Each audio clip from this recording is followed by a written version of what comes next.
world, club number 2500 in District 6110.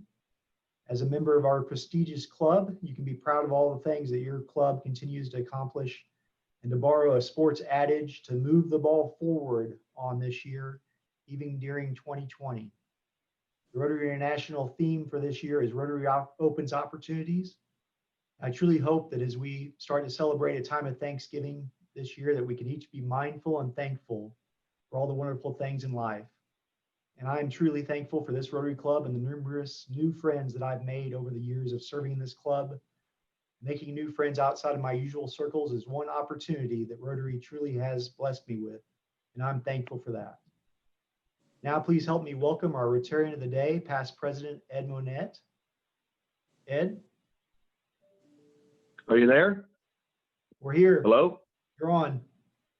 Okay, thank you. Well, I'm new to Zoom, kind of, and old, so I'm not really up to speed. But without further ado, I want to introduce my good friend Jim Stovall. He's talked to us before, and I hope you all looked at his humble and brief bio that he sent for us to print on the Monday Minute. A couple of corrections. He's listed as author of 30 books, so I did a quick count on Amazon and stopped counting at 40, so I think he's added a few to that. In addition to his movie life, as far as the major motion picture, The Ultimate Gift, that was produced, he has acted in 5 movies, one of which was a limo driver, and he performed his own stunts, which is no small feat. He's written 4 movies. He's produced 3. A couple years ago, he and his lovely wife, Crystal, provided the capital to start the Stovall Center for Entrepreneurship at Oral Roberts University, which is a wonderful, wonderful program that's achieved international acclaim. As you can see, Jim has spoken to, I'm sure, millions of people over the years as the key platform speaker and Fortune 500, keynote speakers. Jim and I were both one of the few and the proud Mason High School graduates that was only open for a brief period. I think once they determined the type of student they were turning out, they decided to shut it down. I did a pretty thorough internet search, and I can't find where Jim really told us what started him on his road to success. And I think that was being my teammate on the McClure Eagles Little League baseball team back in the grade school. So with that, I will introduce my good friend, Jim Stovall. Well, thank you, Ed. It is always great to be with you guys. I try to connect with Ed once a year, no more if I can help it, and come and take these opportunities to insult him in public. It's not insulting Ed would be the waste of a great natural resource. And even though Ed and I only connect about once a year, I know I can depend on the rest of you to carry the torch throughout the year and make sure Ed is humbled, as he should be on every occasion. Ed and I did indeed meet when we were playing Little League baseball, and Little League's a great opportunity for kids to, learn and grow and all those things. Unfortunately, Ed peaked when we were 9 years old, and it's been downhill ever since. But I have still maintained over these years, if you get a group of 9-year-olds and line them up, Ed could still probably strike those people out. He was a tenacious pitcher and just dominated 8 and 9-year-old people. And I think he still might take on a few of those. And we did graduate from high school. People are always surprised to know that Ed did graduate. And as he said, our school was closed shortly after we left. And we don't blame Ed completely for that. There may have been other factors we're not aware of, but we weren't sure. And, Ed's the kind of guy that wakes up every morning and reads the obituaries and wonders why people die in alphabetical order. That's the kind of guy we're talking about here. And, you may have heard the news. Ed was in jail last week. He got picked up on something. Now, there was really nothing to it, but he had to stay in for several days because when they put him in, they said, Ed, you get one call. Ed waited 3 days. Nobody called. And so finally we got him out of there. But, it's always great to be with Ed. And Ed knows that life has been good to me. And thankfully, I'm one of the highest paid arena speakers in America. But Ed, being a great American and a patriot, he believes in free speech. And so periodically, he'll invite me out to make a free speech for him. And, but for years, he said, well, I won't pay you nothing to come, but but you'll get a free lunch. Well, now Ed's taken advantage of the pandemic, and not only does he get the free speech, you don't even get the free lunch. And that's the kind of guy you're dealing with Ed Monette. So I appreciate Ed once again calling to take advantage of our long friendship. And this ought to get me off the hook for another year. If you've ever seen me out in public, it's because of the gracious talent and skill of one of my employees. As a totally blind person, I don't venture out of my home or my office on my own. And today I'm coming to you from my home, and my lovely wife, Crystal, is working the equipment here and making this happen. And a lot of great things have happened to me in my life, but she's without a doubt the best, and I appreciate her. We met when we were at ORU, and I was losing my sight at the time, and they arranged to have different students read my textbooks for me. And once I met Crystal, I went and told the dean, look, we're not going to need any of these other people. She's all we're going to need on this deal. And we began taking all the same classes, and she would read the textbooks to me. And I graduated second in our class, which is something you can take a lot of pride in unless you live with someone who graduated first, which is what happened. Crystal graduated first in our class, and I was an Olympic weightlifting champion and very competitive guy, and it's kind of tough to be like number two when you live with number one. And over the last few years, I've kind of developed a theory on that. I'm not sure she read me the whole book. See, I think she may have left just enough out so she could be number one and I'd be number two. Now, I have no evidence to support that, but it makes me feel better. So that's what we all live with, our own delusions. Each and every time I get up in front of an arena full of people or one of these video conferences or somewhere in the world, every time I get up to talk to a group of people, I'm always reminded of that time in my life when this was not possible. It was, 40 years ago. That morning I woke up, I instantly realized I had lost the remainder of my sight, and I began learning how to live my life as a blind person. And the thoughts and the doubts and the fears that came over me those 4 decades ago would be impossible to describe to you. I was 29 years old. I'd never met a blind person, and I didn't have a clue what I was going to do with the rest of my life. In fact, the only plan I could come up with that morning involved moving into this little 9 by 12 foot room in the back of my house. And in my little room there, I gathered my radio and my telephone and my tape recorder. And that was my whole world 40 years ago. The thought of traveling millions of miles and speaking to millions of people in arena events, or running a television network with over 1,000 stations, or writing over 40 books and having 8 of them now turned into movies, or the thought of talking to you guys today via this technology would have seemed as impossible to me as going to the moon. So I sat in my little 9 by 12 foot self-imposed prison there in the back of my house, day after day after day, getting more and more depressed and more discouraged. And I'm quite certain I would still be there today, except for one thing, and that's the fact that I literally ached for people like you to come and talk to. So I want you to know what a thrill it is for me to be a part of all that you do. And you do so many amazing things in our community.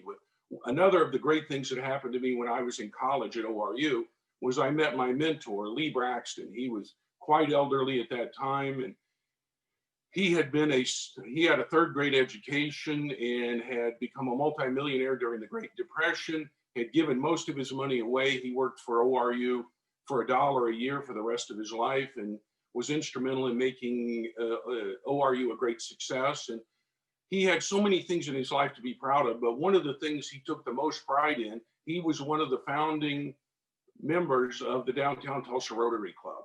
And, he said, we make a living by what we get, but we create a life by what we give. And that has always stuck with me and does to this day. And you guys epitomize that as well as anyone.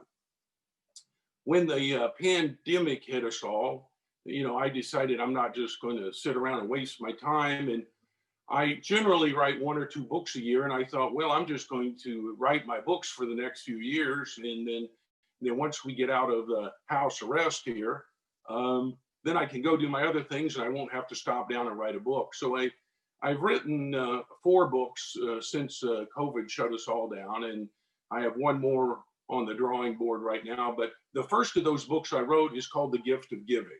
And it really speaks to you guys, who you are and what you do. And it's the story of a project Ed mentioned, the Stovall Center for Entrepreneurship. And, you know, it all started when I was a sophomore in college, and I was sitting in a chapel service at ORU, and they'd invited a man to come from Africa, and his mission in life was to dig water wells. So the villages in Africa, these people would have clean water to drink, and it was a good speech. It didn't really impact me that much, but at the end of it, Oral Roberts, who was still president of the university, got up and said, you know, I think we should take up a collection to help this man with his work. Well, I thought that was a good plan, except for one thing. I only had $17 to my name, and it was in cash in my pocket. I had a 10, a 5, and 2 ones. That was all the money I had in the whole world. And but as the basket came around, I took one of my $1 bills, and I was just about to throw it in the basket. The basket was like 2 people away from me, and Oral got up again and said, look, somebody here needs to hear this. Either give your best and expect the best, or keep your money. You're going to need it. And my life changed right then. And that was the embarkment on my life of giving. And I put my $1 bill back in there, and I got out my $10 bill. And boy, that was tough. I held my breath and threw it in there. And I felt pretty good about it, but I had a date with Miss Crystal that night, and we weren't exactly a couple yet.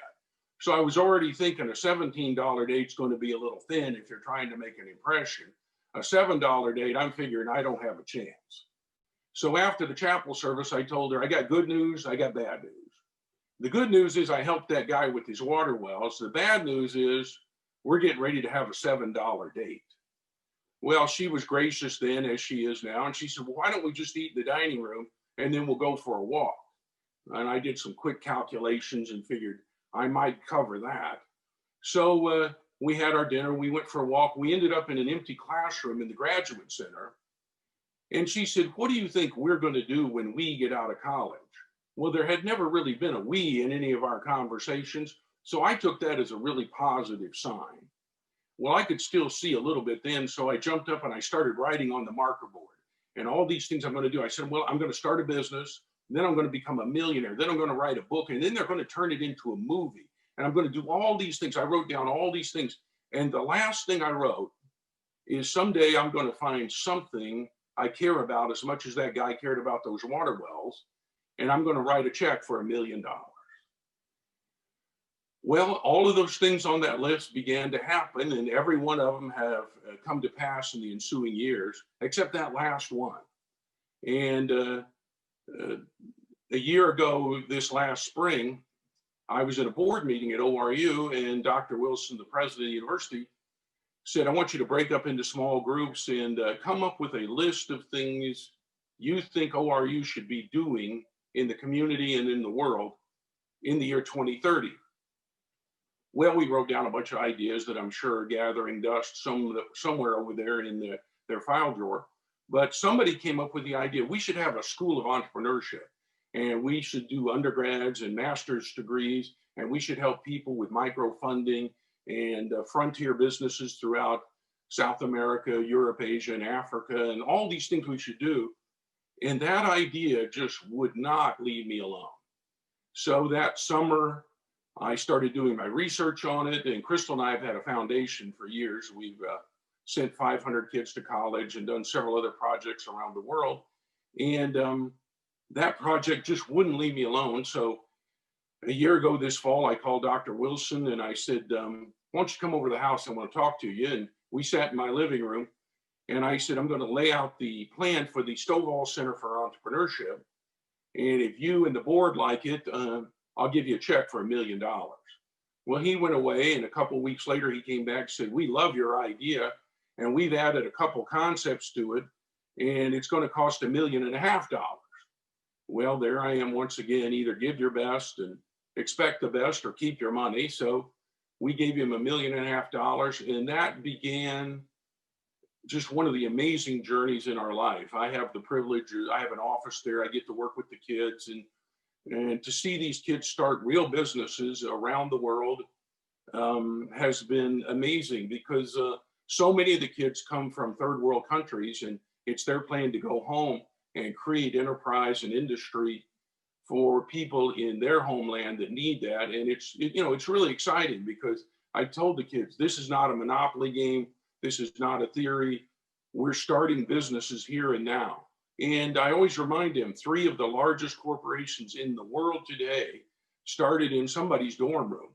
And, so it's exciting to see what they're doing, from, launching sports businesses and franchises. And 3 of the engineering students in the entrepreneurship program have created ventilators that are helping people with COVID in third world countries. And it's just amazing to see it work. And, so many things happen when you give. And I know you guys have experienced it as much as any group anywhere at any time. But when you give, you somehow receive more than you give. And as I mentioned, we've given 500 scholarships over the years to ORU students. And I remember when we were looking for a executive director to run the Center for Entrepreneurship, they picked a guy, and he'd gone to ORU, and then he completed his PhD at Oxford, and then he'd worked in business a while, and then come back to ORU and was teaching in the business school.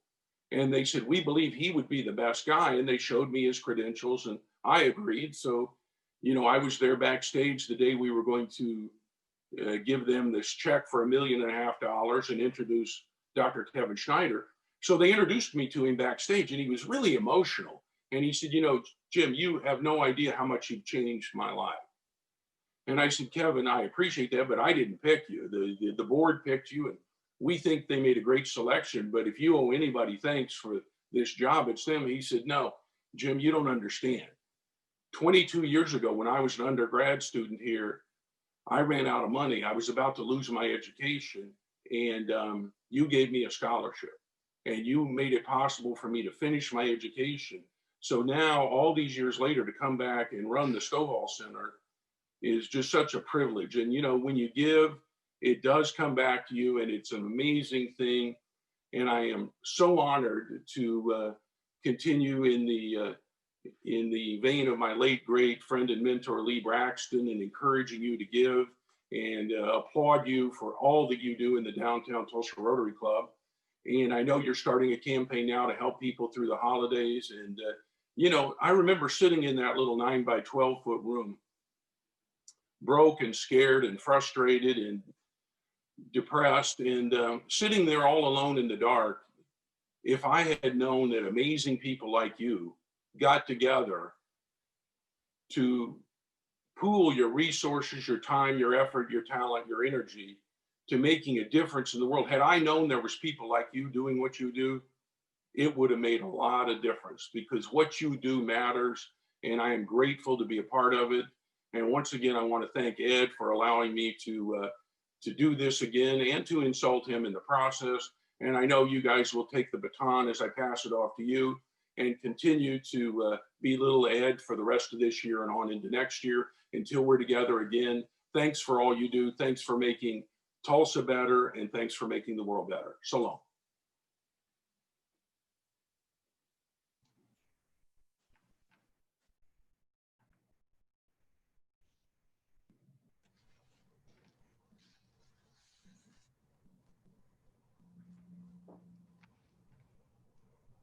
I don't know if we still have Jim or not, but Jim, thank you for being with us today and taking time to speak to us. And I, for one, sincerely appreciate your willingness to share your free speech with us today. It's always inspirational to hear you speak and to tell great things that are going on in your life. Thank you again for sharing with us and being with us today. Now I'm going to turn it over to Michelle Place for another inspirational moment. Hey, well, good afternoon. And thank you to Jim. That was very inspiring.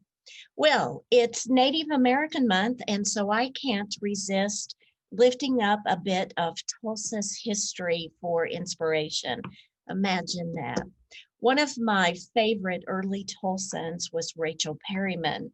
She was known as Aunt Rachel to the pioneer town and to the Indian settlement called Tulsa town at the time. Rachel Perryman was of Creek and French descent, and she likely was born in April of 1846 in Indian Territory. Well, Rachel married George Perryman a few years after the Civil War, and the long prominent Perryman family had voluntarily settled in Indian Territory in the 1820s, and they had become a very influential family in this growing town. Well, in 1879, the couple's home was in the area of 31st to 41st and Peoria to Utica. Aunt Rachel was known for her generous hospitality, and she had a special place in her heart for children. It was at a time when the Creek Nation did not have an orphanage, and so she provided for as many as 30 children, orphans, in her home by feeding, sheltering, and also educating them. So when the Creek chiefs would gather to conduct business on behalf of the tribes, they often were invited back to Aunt Rachel's for food and drink. And even Washington Irving, the famous author of The Headless Horseman and The Legend of Sleepy Hollow, came through what we now know as Oklahoma. He stopped at the ranch and he made reference to Aunt Rachel in his travel journal called A Tour of the Prairies. Well, Aunt Rachel was known to keep a well-stocked cupboard for her guests, even unexpected ones who seemed to hang around for a number of days. She lived until February 4th of 1933, and she's buried at the Perryman Cemetery, located at 32nd and Utica. Well, there are so many lessons that we can learn from the life lived by Rachel Perryman. Her generosity and her love for those of her community was certainly exemplary. And she shared her food and her shelter not only with her immediate and her extended family, but also with the stranger. She was an astute businesswoman who bought and sold property. She negotiated contracts, which was not the norm for a woman at the time. Aunt Rachel modeled the behavior of what would come to be known as the spirit of Tulsa. The spirit of Tulsa says that our community didn't just happen. Indian and white man, Jew and Gentile, Protestant and Catholic worked side by side and shoulder to shoulder to build our city and to care for one another. The early pioneers had a vision of what a community could be. May our history show us how to meet our future. Live your life with the spirit of Tulsa. Happy Thanksgiving. Thank you, Michelle. Great job. I love to hear the history of Tulsa, especially Midtown. That's great. Thank you for sharing all that. Now it's Sarge time. I'll turn it over to our Sarge, Carl Vincent. Sarge Carl. Oh, President Paul, it's almost Thanksgiving. Can you believe it? It is coming upon us. Tina is going to share the screen. Folks, we appreciate your patience with us last time. I'm just going to kind of run through a few of those slides and let you see those so that because you didn't get to see them last time. Then we've got a couple of other ones. And I'll mention early on, Trish Kirkstra now holds the record for the most recognition in one Sarge session. So get ready for that. And so it's Sarge time. There's the Sarge coming up. My helper Bree is out today. I want to send a shout out to her and thank Tina for running the slides for us. Today it's Rotary Wood Squares.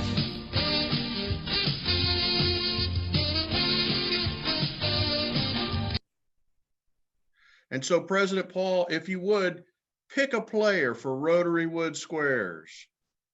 Sarge, I'll try Crafty Cayenne Camus, please. Oh, Crafty Cayenne Camus with the city of Tulsa announced another TIF district, an overlay for downtown Tulsa to encourage more investment down there. And so we're going to give you the mark there at the upper left corner of the Hollywood Squares. And we're grateful for Cayenne's membership and all the work she does for the city of Tulsa. How about another player, President Paul?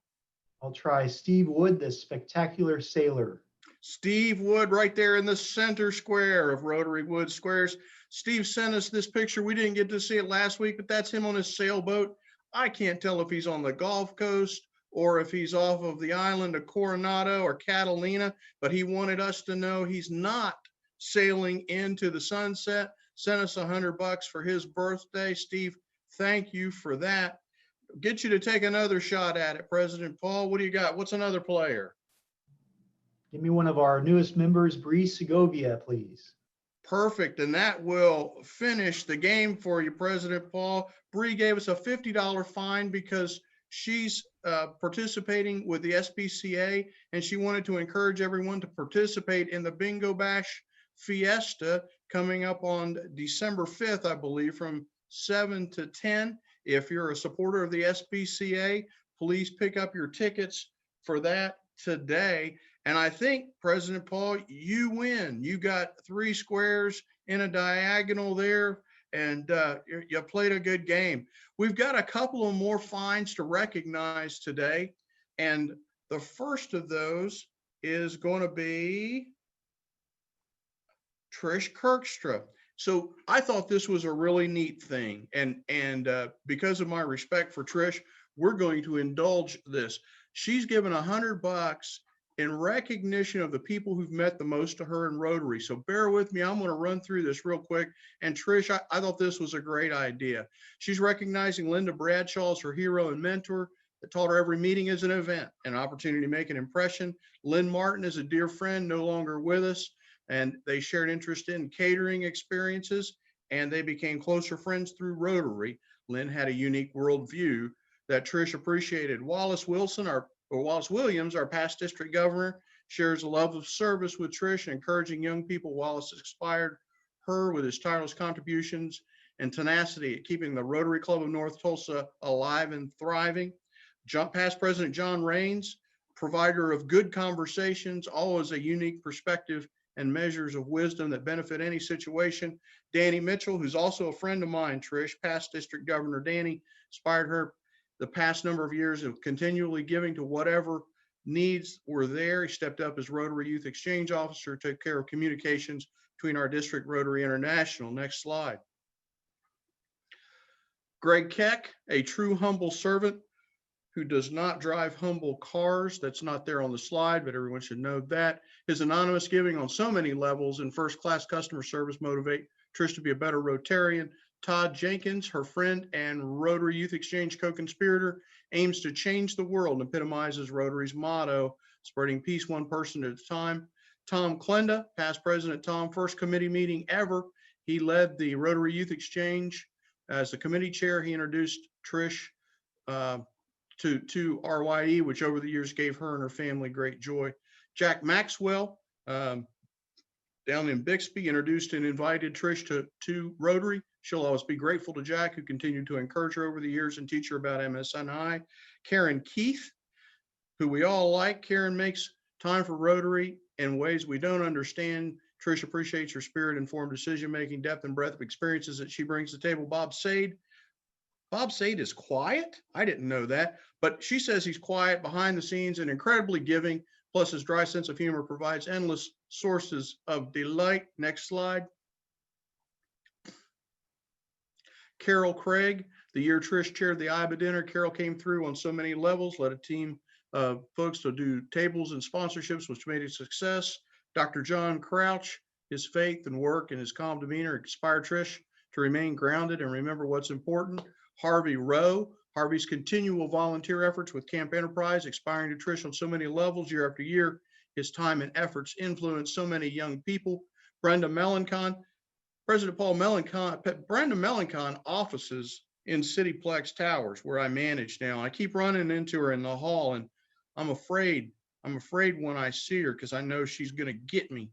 But Brenda inspired Trish because she serves Rotary in so many ways. She's a quiet leader who is super smart. I can attest to that, and gives of her time and talent every year. Scott Philstrip, Trish got to know Scott years ago when they rented space on the same floor in an office building.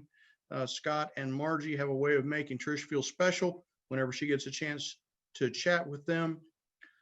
I think this is the last page, President Paul. I told you we were going to indulge Trish because of everything she does for Rotary. Terry Heritage, who hasn't been able to make it in for a while, she wishes all of us could know Terry the way that she does.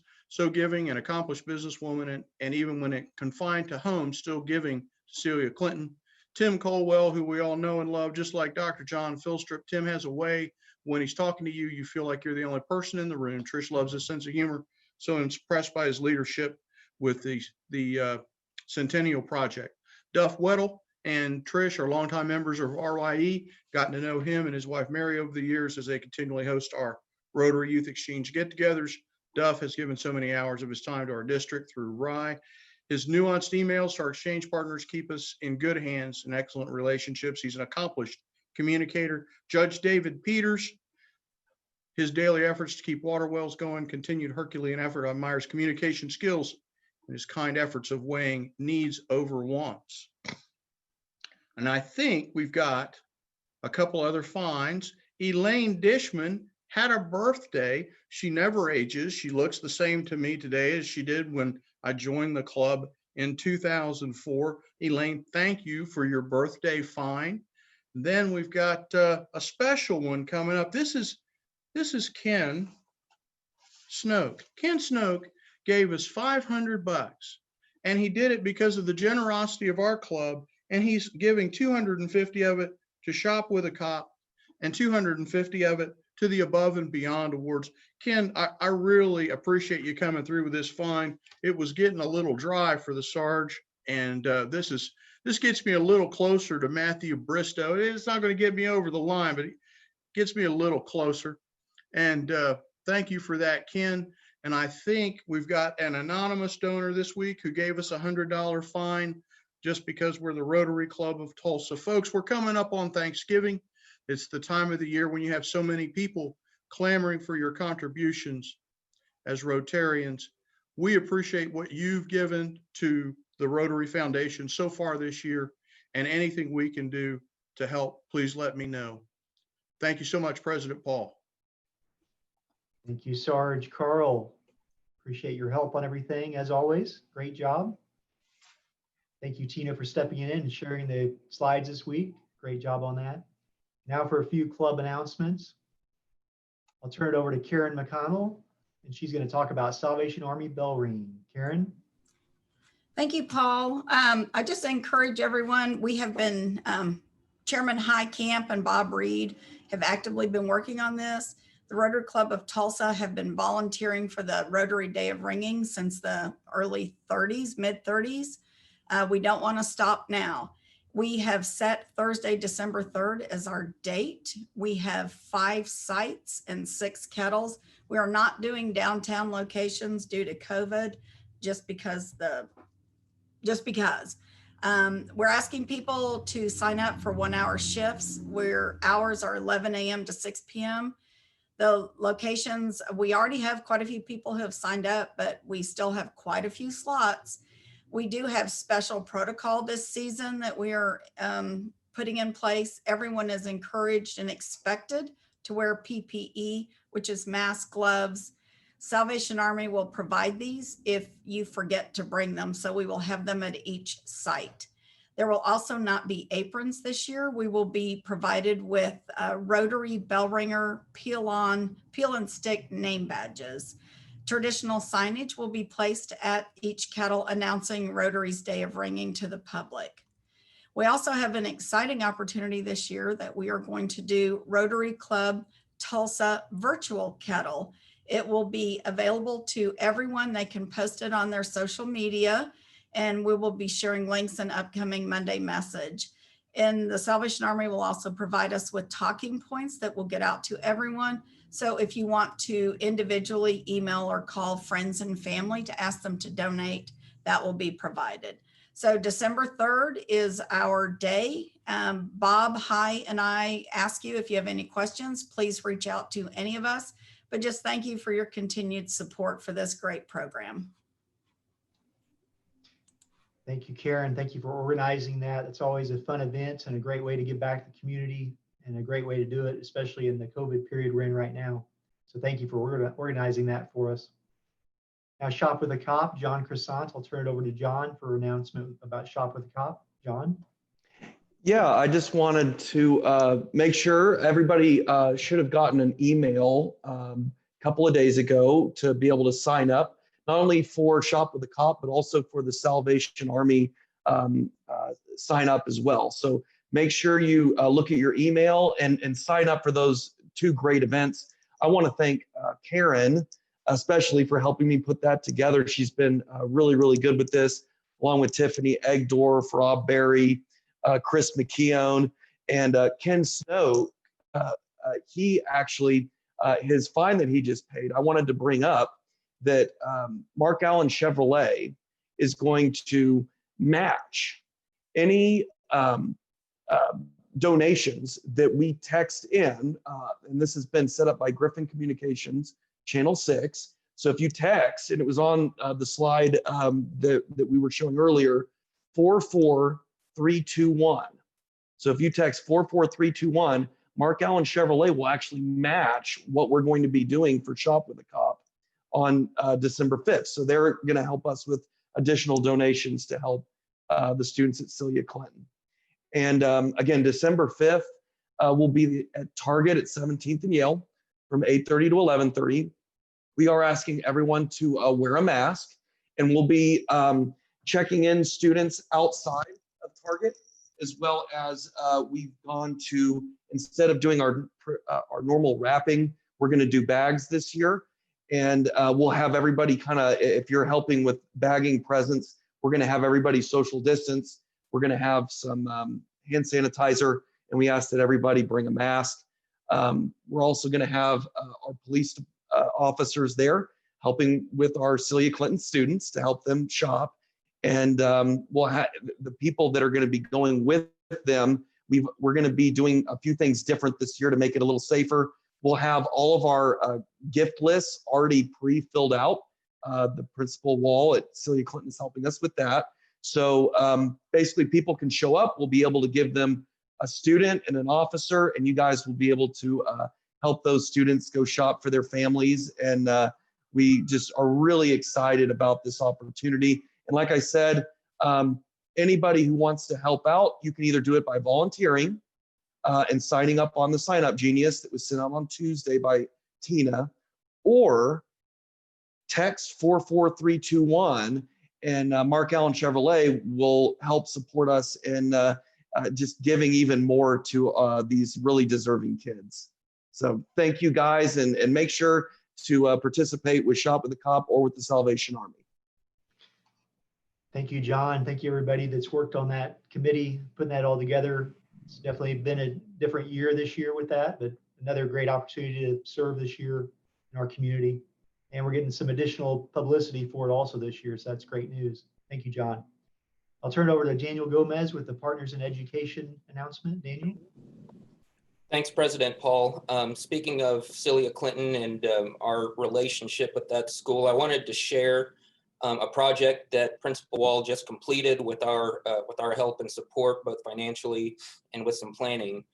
So when I took over this committee, the first thing I did was Principal Wall had just taken over the school, and we had a meeting and talked about things that we could help with. And one of the first things she mentioned was that she thought the school environment lacked something, that she wanted to create an environment that inspired joy and love of learning.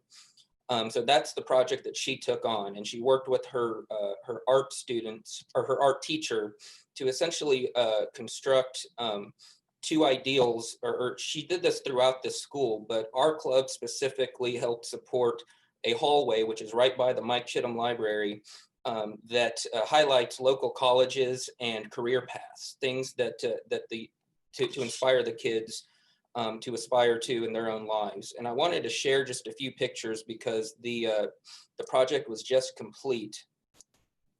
It looks like I can't share my screen, but I can share them by email. Essentially, there's one in particular I would really like to share, because some of you may have been at the meeting where Bob Spears, there we go. Bob Spears left some money for the school, And we used that funding. Is it showing right now? Not yet.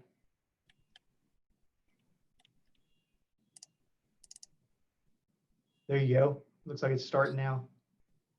Okay, so this is what the school looks like right now. This is the hallway that that highlights a lot of our local colleges. The side on the left here is it highlights certain career paths, and the screen she has in the middle here, she's going to use to show local people who are in the community and the jobs that they do and what they like about their career. Throughout here, there's also those QR codes, which will take you to certain websites that that teach you more about how to get into these career paths.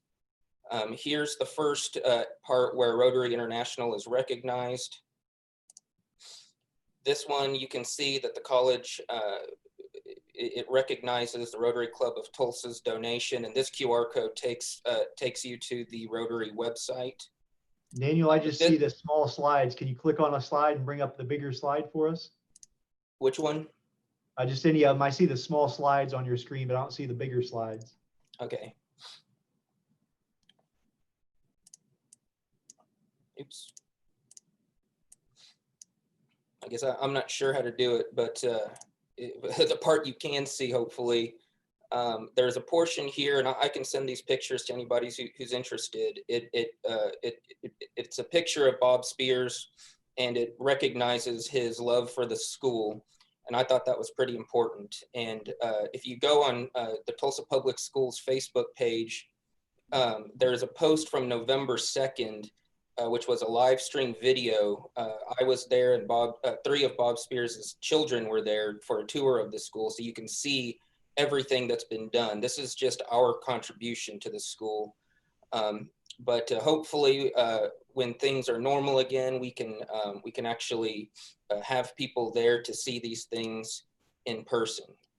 So I really appreciate the time to share with everybody what we did at the school, and let you know that I am in communication with Principal Wall, and we're hoping to help throughout these times with some of the younger kids back in class. So if anybody has any ideas or thoughts or wants to participate in our committee, just let me know.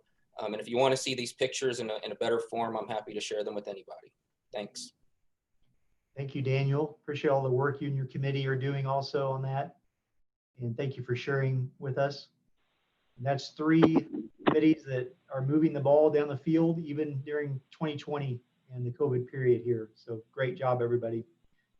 I want to say a special thanks to this week's meeting sponsors, Terracon, Mike Homan, Paul Estel, John O'Connor, Tom Klinda, Daniel Ketchum, Ameritrust, Harvey Rowe, One Gas, Robert Babcock, Mr. Ed's Auction, Ed Vierheller. And upcoming programs we have the mayor coming, GT Bynum, on the 2nd. On December 8th, we have Ron Wheeler, Executive Director and Conductor of the Tulsa Youth Symphony. So please join us for those 2 upcoming meetings. I want to wish each of you a wonderful and restful Thanksgiving in closing. Thank you for joining our meeting today, and please have a safe and great week. And with that, we're adjourned.